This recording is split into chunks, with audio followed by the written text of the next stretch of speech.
A paz do Senhor Jesus esteja com todos. Bem, hoje é o nosso dia 164 e hoje nós vamos comentar um pouco a respeito do capítulo 43 até o capítulo 49 de Salmos. Gente, o livro de Salmos, ele é bem, assim, eu tenho o hábito de falar isso, né? Mas ele tem muitas coisas interessantes. Cada salmo, ele vai falar de uma verdade, ele vai nos levar a pensar e a meditar em muitas verdades de Deus. Portanto, não dá para a gente ficar,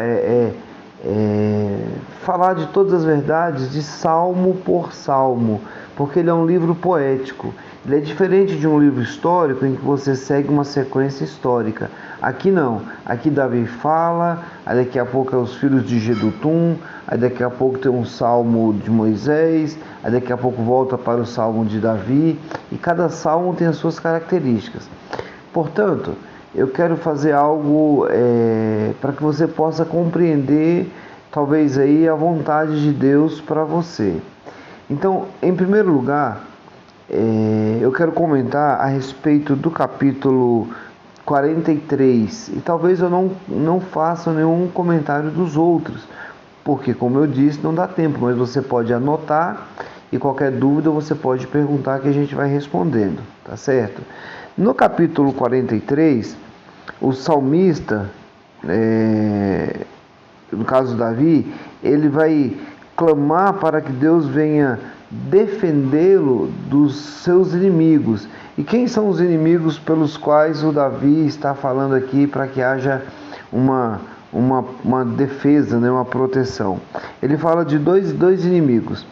Ele fala dos inimigos de fato que estão se levantando contra ele, e ele fala de si próprio, porque ele fala assim,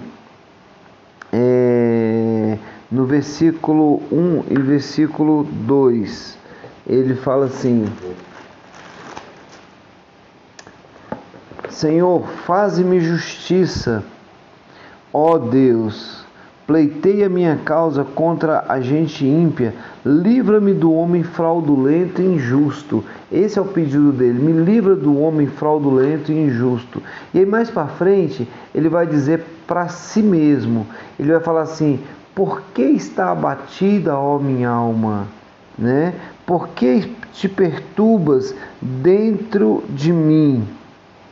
Então, ele vai falar: espera em Deus, pois ainda o louvarei. Se ele está falando que ele ainda vai louvar, significa que ele estava debaixo de uma tristeza, debaixo de uma angústia em que não conseguia fazer nenhum louvor. Mas o que é bem marcante aqui é que isso parece muito com a gente, como eu já expliquei anteriormente. De vez em quando a gente está bem, a gente está louvando, a gente está produzindo coisas boas, de repente você cai numa tristeza, numa depressão, numa desconfiança.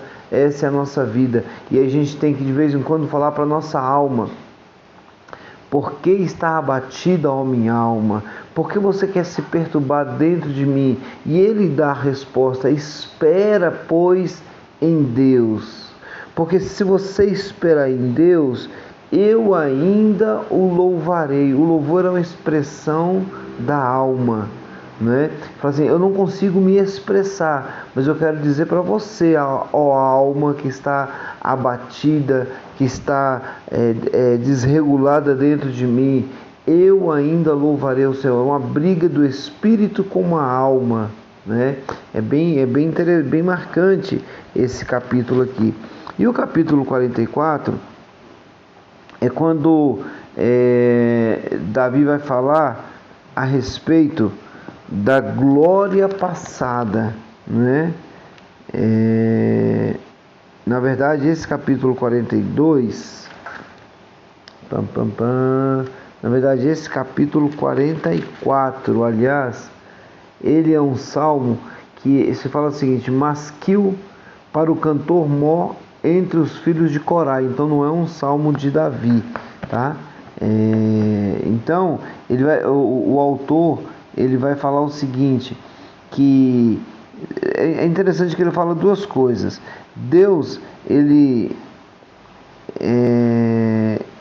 ele fez grandes coisas no passado. Ele vai dizer: nós ouvimos várias histórias de como o Senhor guiou o povo, como o Senhor expulsou os cananeus da terra de Canaã, como o Senhor conduziu os israelitas para a terra prometida.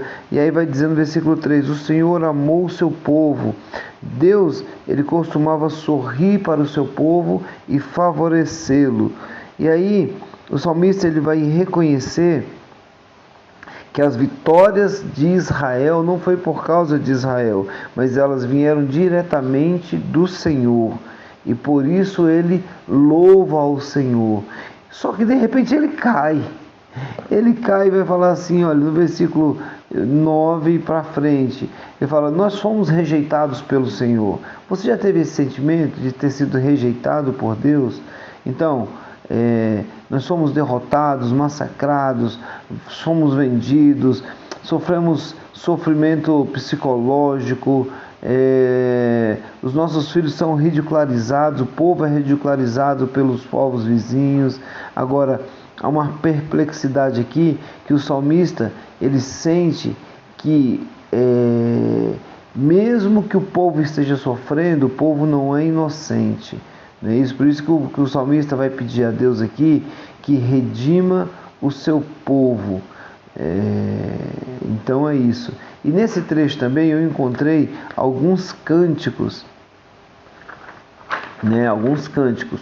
O capítulo 46, por exemplo, no versículo 1, ele vai citar uma música que até hoje a gente canta, né? É aquela música: o Senhor é o meu refúgio e a minha fortaleza. Com essa voz linda e maravilhosa, é mais ou menos assim. No versículo 4, há uma outra música que a gente sempre canta: há um rio que corre do trono de Deus, a morada do Todo-Poderoso. Qualquer dúvida você procura no YouTube, que a minha voz não é voz de cantor. E aí no capítulo 47 também, no primeiro versículo, a gente vê o seguinte: batam palmas todos os povos, celebrai a Deus com vozes de júbilo. Porque o salmo, ele era um poema, mas o salmo também, ele poderia ser em alguns aspectos um poema cantado. Por isso que no capítulo 49, o salmista, ele vai incentivar as pessoas a ouvir a voz de Deus. Ele vai incentivar a multidão a ouvir a voz do Senhor, né? E ele vai garantir que falará com sabedoria, pois ele vai considerar os provérbios que foram feitos, né? Eu acho bem interessante a respeito dessas expressões de fé dos salmistas. Mesmo ele não temendo os inimigos, ele pede a Deus para que os inimigos não se levante contra ele e não o mate, né? Então, essas músicas, essas situações são muito parecidas com as nossas situações, tá bom? Que Deus te abençoe e tenha uma excelente leitura.